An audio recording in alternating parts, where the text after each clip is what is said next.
damn sexy, Maybe that's and here I see the cops have you in handcuffs, and you're in your Victoria's Secret 90s, and you're now strapped to the wall, Exactly. and I'm hurling these terrible things at your direction just to watch you squirm. Whoa! Well, lady, thank you. please, how can you ask me, are you persecuting me? Okay, that is only what I was feeling.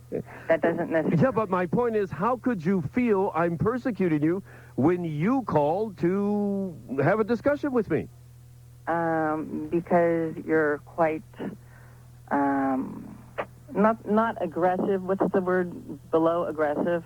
Assertive. Well, of course. I'm a talk show host. Right. I mean, I'm not supposed to be a mamby-pamby. Well, that's fine. I think you're doing a great job. Well, thank you very much. But, ma'am, the reason you feel persecuted, apparently... is because of my past. No. Is because you don't have your own answers. Yes, Some of these things you haven't thought through yourself. Ask me questions. I did, and you referred me to some other human being. being. Ask me again, and I'll answer on my own. Well, ma'am, I would hate for you to feel persecuted. Okay. I'm simply asking you why you believe what you believe. And I asked you, why did God create Satan? Satan was a fallen angel who wanted power like God. A lot of people want power like God. And they try to do control. And they try to do things their way. And then you said, because God wanted to present his way and the highway, and so he wanted us to be able to choose to believe in God or act like the devil. And then I asked you the most salient question of all, of course. What does that mean? The most important. Okay. The most important question of all. And that's the one you started talking about being persecuted on, and that's the question of choice. You made the comment that God wanted to give us the opportunity to choose.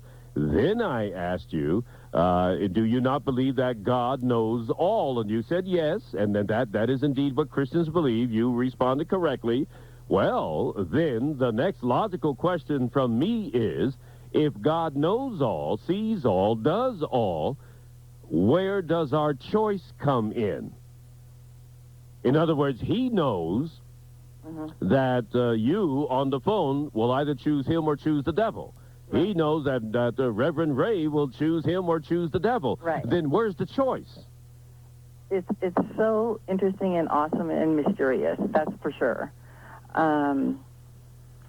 If he knows the answer, if the answer is already predetermined, where's the choice? That's the question. Right. It's like he knows what we're going to do. He knows what we're going to choose. And so it's like we get the free will. Well, but ma'am, please back up now. If he already has the answer, then why do you say he gives us the free will to make the choice when he has already predetermined the choice for us? It's omnipotence.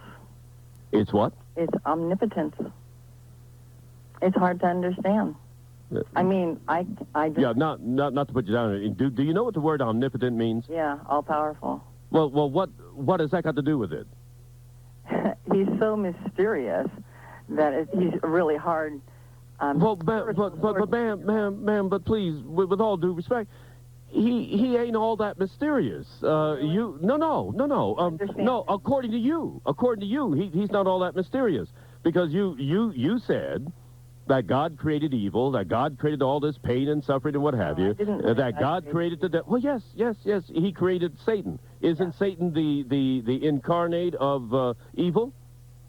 He created an angel that fell.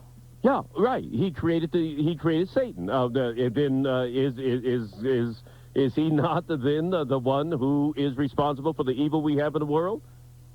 No. Well, yes, of course he is. He is. We are responsible. If he created the devil, we are responsible if we do not choose him. Then we do evil things. But ma'am, you keep saying choose him, Right. And out of one side of your mouth, and then out of the other side, you agree with most Christians, as you should, that the choice has already been made. He chooses us, and it's kind of like a gift is not a gift unless somebody receives it. Well, that doesn't make any sense. He can say, hey, I'm choosing you if you want me. Yeah, but he's not giving you a choice. Yes, yes. Well, no, not if he knows the beginning and the end. That's true, because he's in control, and that's what the mystery Well, that's exactly right. No, but there is no mystery. The mystery is why an intelligent person like yourself and others, you're not the only one who believes this, obviously. Millions of people believe exactly what you just said. Yeah. But the mystery to me is, why do you folks believe this stuff? I mean, when it is so, you're using the term, well, Ray, that's omnipotence, that's all powerful. I got it. That is God's, that's God's will, and that's the mystery. No, it isn't the mystery. That is the folly. That is the illogicality. That is the unintelligence. That's the on your part for buying into this. I disagree. Well, I know you do, but there's when I ask you the question, all you can do is say, "Well, Ray, that's the mystery." No. If I could quickly share my experience. Sure. This is going to take. Okay, well, let me just go. And when I'm experiencing my growing pains, I remember the words from Retreat again. To admit and accept where I am now, to come to believe in a higher power. To turn life over and let it go, to dig, to unbury my soul. To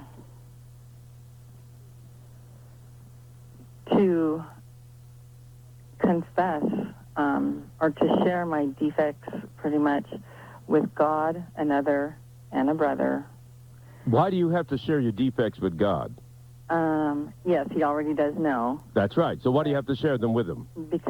Why? Yes. Because then he helps remove them. Well, why doesn't God remove them without putting you through all this torment? Because he wants us to grow from our pain. Yeah, but why does he give you the pain in the first place? So that we can decide to turn to him. Well, see, that's why I think your God is stupid. Well, and I think that your belief is outrageously stupid. Because, well, wait, let me explain. Okay. I think it is absolutely stupid for somebody to believe that there is some entity out there called God that is going to give me all this pain, this suffering, this disease, you name it. You look at all the evil in the world, the stuff that we call evil, all because I'm sure you say that all the good things come from God, right? Right? I would agree with that. Yeah, all right, fine. But you're also saying all the bad things come from God also. And that the reason he gives you the bad things is so that you can choose to obey him, and therefore all the good things will happen. But your God, and I'm talking to you now, your God, the one you just described, is so damn infantile, so immature, so stupidly weak, that he's got to give you pain in order for you to freely make a choice to go with him. Don't you understand what you're saying? Yeah, I do. I hated him for a long time. Well, you got to. If your God is as you describe him to be, he is a sick mother. There's no question about it. And you can complete the old curse term mother. Because what on earth would you do with a man that would walk through that door, your door, your door right now, that front door, walk in and grab you with you screaming. And you say, hey, wait, I'm on KGO. No, get the hell off the phone. And he starts beating you around. He takes a knife to you, starts putting cuts on you. He starts inflicting pain on you. He says, why are you doing this? Why are you doing this? Why? Well, because I want you to say you love me, because if you say you love me, then I'm going to stop cutting you. I'm going to stop beating you and what have you. The only reason I'm beating you and the only reason I'm giving you this pain is because I want you to love me and to worship me. Now, you mean to tell me you would make that SOB a God? No, you wouldn't. The moment definitely love the person. The moment that person would leave, you would dial 911. No, I would yell fire. Well, all right, but you would you would dial 911, and you would report that individual to the authorities, which you should. The cops should come arrest his behind, throw him behind bars. He should be battery and assault and breaking and entering. I mean, you get the law of the land. The last thing that would enter your mind, ma'am, is, oh, I'm so glad you woke me up. I love you, sir. You will be my God. Thank you for the pain. That would enter my mind. Thank you for the pain. Thank you for the cuts. Thank you for the abuse. I'm choosing you to be my God. Now, that's a little foolish, isn't it?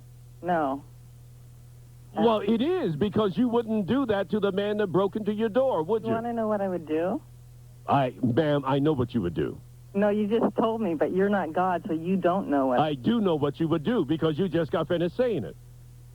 You just got finished saying what you would do to the man. You would yell fire. That's what you said. I didn't tell you everything I would do. Well, ma'am, listen, I don't have all night, really. My lines are loaded up with a whole lot of people, but I appreciate talking to you. Okay, but there's one last thing I want to say. Yeah, sure. For what you have said, you don't have to answer to me, but you will answer to God on Judgment Day. I want to. One tin soldier. I want to. I can't wait to face your God. Yeah. I can't wait to tell that son of a exactly what this man, according to you and others like you, has caused here on planet Earth. The pain and the suffering, the irrationality, all of that nonsense. Lord, you said, and I will quote you by name, the caller on such and such a night, January the 3rd, 2001, said that you were inflicting all of this pain. You were killing off babies. You were killing off older people.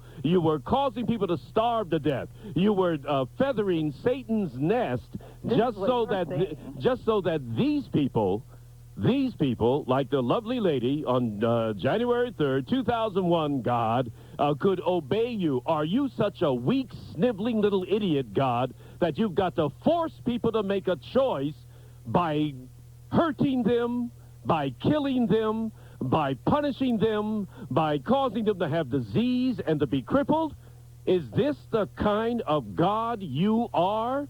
Are you so damned weak that the only way you can get believers is to give them a choice that is not a choice, but that anybody in their right mind, if they are suffering, they're going to ask the guy that came into the front door, please stop beating on me. Please stop beating my kids. Please don't cut me anymore with that knife. Please, I'll do whatever you want. Well, you'll love me? Oh, yeah. Hey, I'll love you. Well, you see, I'm giving you a choice. I'm giving you a choice. And if you say you love me, then I'll quit slicing away with this butcher knife on you, and I'll quit beating you around with this rolling pin.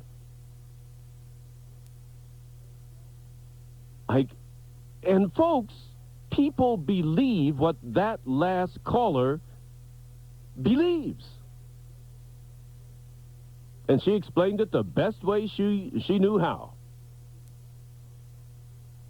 You see, that's my problem with that belief. That is my big problem with Christian fundamentalists.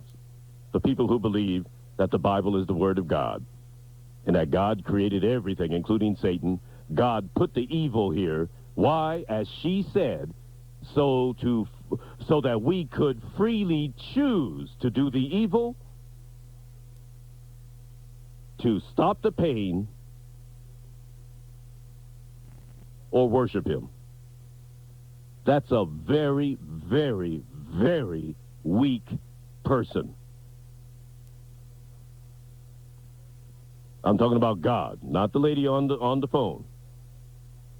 What kind of all-powerful God, the God of the universe, the God who created it all, the God that floats around up there in his billions and billions and billions, according to Dr. Carl Sagan, of planets and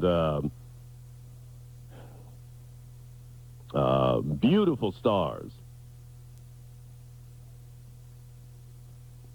It's incredible to think that people actually believe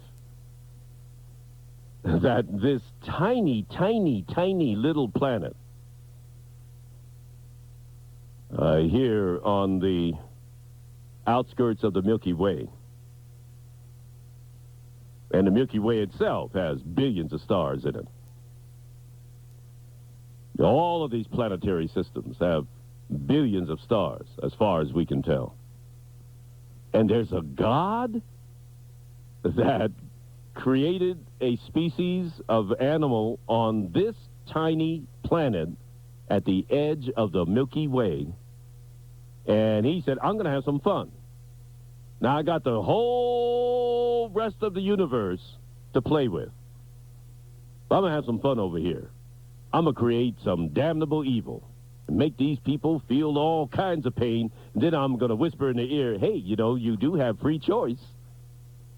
How on earth do you have free choice when your God is putting a gun to your head, a knife to your back, a strap to your behind,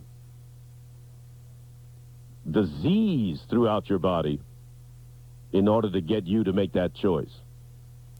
That's not free choice. As a matter of fact, that is the height of fiction. I'm going to pause now for the ABC.